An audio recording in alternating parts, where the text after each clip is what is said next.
से मैं भी ज़्यादा नहीं बोलूँगा, दो चार बातें बोलूँगा। अल्लाह के फजल से आप सब लोगों से दुआ से तेलंगाना रियासत का तरक्की इस कदर है। 9 साल 10 साल पहले जो हमको पिछड़ा कहते थे, बैकवर्ड कहते थे, आज हिंदुस्तान में कोई भी रियासत हमारे मुकाबले में भी नहीं है। ये मेरा नहीं है बयान, मरकजी सरकार हाल ही दौर में पार्लियामेंट सेशन में दिल्ली में बताए। पर कैपिटा इनकम जो होता है, आज हिंदुस्तान में सबसे आगे तेलंगाना राज्य है। हमारा पर कैपिटा इनकम आज 3,08,000 रुपये है। बड़े बड़े रियासत जो महाराष्ट्र, गुजरात, तमिलनाडु, कर्नाटका, इन सारे राज्यों से हम आगे हो गए हैं।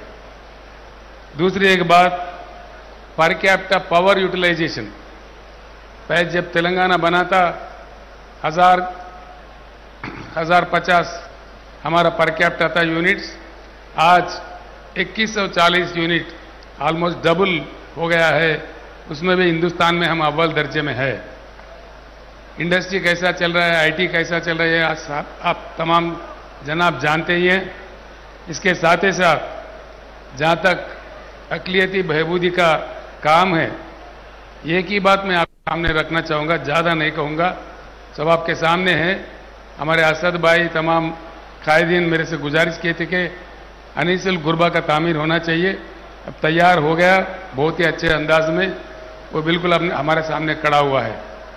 दूसरी बात है, टीआरएस अभी बीआरएस के हुकूमत आने से पहले यहाँ कांग्रेस पार्टी का हुकूमत था 10 साल के लिए। पूरे कांग्रेस के हुकूमत के 10 साल के दौर में माइनॉरिटी वेलफेयर के लिए उन्होंने खर्च किया 1180 करोड़ रुपए, यानी कि 1200 समझिए, राउंड फिगर भी है, पूरे 10 सालों में। जब से टीआरएस सरकार अब बीआरएस बन गई है, जब से बीआरएस सरकार आई है, इन 10 सालों में यानी कि 9 साल गुजर गए, 10वां साल का बजट पेश भी हुआ। कुल मिलाकर के देखें तो 12,000 करोड़ रुपए ये सरकार ने खर्च किया है। ये कोई भी देख सकता है, जो कि ऑडिटेड फिगर है कंट्रोलर एंड ऑडिटर जनरल का। ये असेंबली में है, सेक्रेटरीट में, हर जगह असेंबली साइट में, माइनॉरिटी वेलफेयर मिनिस्ट्री के साइट में ये फिगर देखने को मिलता है। तो आप इस एक ही बात से समझ सकते हैं कितना क्या हो रहा है। जहां तक देहाती हमारे किसान जो आत्महत्या कर रहे थे, एक भी किसान आज उस हालत में नहीं है। सभी सुधर गए, जो जिंदगी को तलाशते हुए बाहर राज्यों में गए थे, सभी वापस आ गए, सभी खुश है।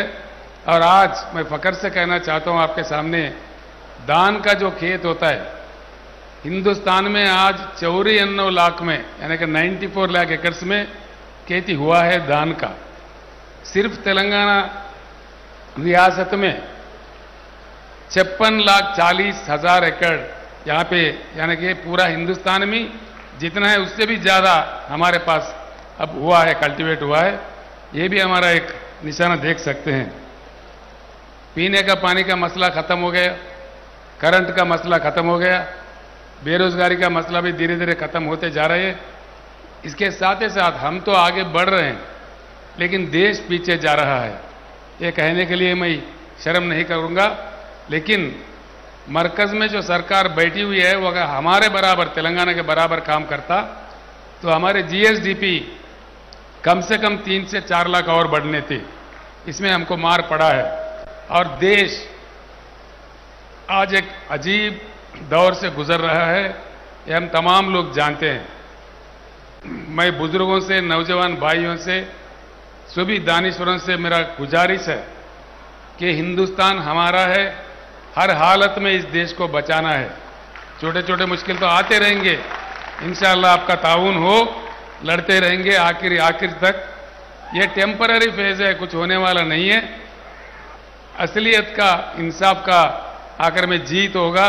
इसलिए मैं बिलीव करता हूं, जब तेलंगाना के लिए लड़ रहा था, यही बात मैं बार बार कह रहा था कि अल्लाह के घर में देर है लेकिन अंधेर नहीं है। इसीलिए बिल्कुल हम आगे बढ़ेंगे। ये देश सभी का है, देश हमारा है, इस देश को महफूज रखेंगे। इसमें हम अपने आखिरी खून का बूंद तक भी लड़ते रहेंगे, लेकिन कहीं कॉम्प्रोमाइज नहीं होंगे। इसका हमारे गंगा जमुना तहजीब हमारा देश के परंपरा, हमारे तारीख, इसको कोई भी बदल नहीं सकता। बदलने का कोई कोशिश किया वो खत्म हो जाएगा, लेकिन देश खत्म कभी नहीं होगा। इसमें मेरे बात पे विश्वास रखिए। जब वक्त आए तो जोश से नहीं, हम लोग होश से काम ले, होशियारी से काम ले, देश को बचाने का काम जरूर करें, ये मेरा गुजारिश है।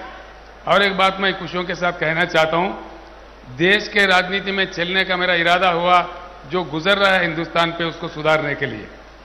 मुझे खुद अफसोस है कि जिस बगल रियासत महाराष्ट्र में गए, तेलंगाना से भी ज्यादा वहां पे वेलकम हो रहा है। तेलंगाना से भी ज्यादा तादाद में हमारे बोधन के शकील भाई सारे लोग वहां थे मेरे साथ में। काफी मतलब हमारा खैर मकदम वहां हो रहा है। मुझे भी इतना नहीं था एहसास इस प्रकार का, यानी कि देश इंतजार कर रहा है एक सही नेता के लिए, सही पार्टी के लिए। इंशाअल्लाह आगे जाके कई कामयाबी हमें मिलेंगे। हर हालत में इस देश को बचाने का हम भरपूर कोशिश करेंगे।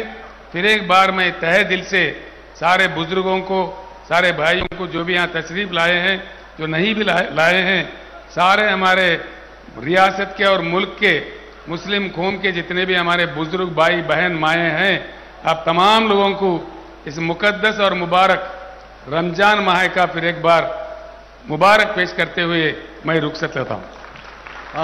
आली जनाब मोहतरम मौलाना रिजवान कुरैशी साहब इमाम मक्का मस्जिद से गुजर